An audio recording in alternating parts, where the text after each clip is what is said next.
నమస్తే అన్న, అందరికీ నమస్కారం. ఇరాన్ పైన తొలిసారి భారతదేశం మనం చూసుకుంటే తీవ్ర ఆగ్రహం వ్యక్తం చేసింది.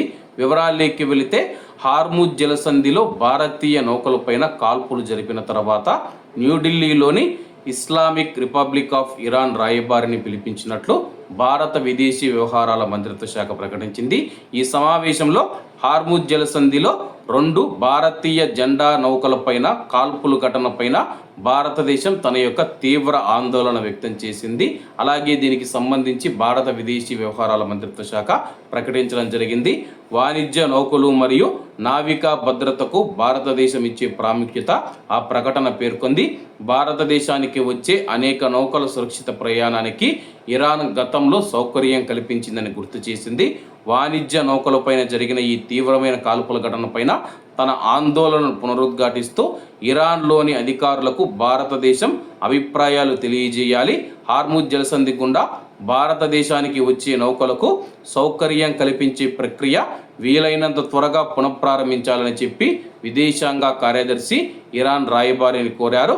ఇరాన్ మరోసారి వ్యూహాత్మక జలమార్గాన్ని మూసివేస్తూ ఉన్నట్టు ప్రకటించిన కొన్ని గంటల్లోనే హార్ముజ్ జలసంధి సమీపంలో ఒక నౌకపైన జరిగిన దాడి, 2వ దాడి గురించి యూకే మారిటైమ్ ట్రేడ్ ఆపరేషన్ నివేదించింది. ఒమన్కు ఈశాన్యంగా 25 నాటికల్ మైళ్ళ 46 కిలోమీటర్ల దూరంలో ఒక కంటైనర్ నౌకను గుర్తు తెలియని క్షిపణి ఢీకొట్టిందని చెప్పేసి దానివల్ల కొన్ని కంటైనర్లు దెబ్బతిన్నాయని చెప్పేసి తెలపడం జరిగింది. ప్రస్తుతం మనం చూసుకుంటే ఇరాన్ రాయబారిని న్యూఢిల్లీ విదేశీ వ్యవహారాల మంత్రిత్వ శాఖ పిలిపించి సమన్లు జారీ చేసి తీవ్ర హెచ్చరికలు కూడా జారీ చేసింది. ఇటువంటివి మళ్ళీ రిపీట్ కాకూడదని చెప్పేసి ఇరాన్కు భారతదేశం ఎంతో సహాయం చేస్తూ ఉంది. ఆహార పదార్థాలు కావచ్చు, నిత్యావసరాలు కావచ్చు, మెడిసిన్స్ కావచ్చు, ఏదైనా సరే కానీ భారతదేశం నుంచి అలాగే ఇరాన్కు వెళుతూ ఉన్నాయి.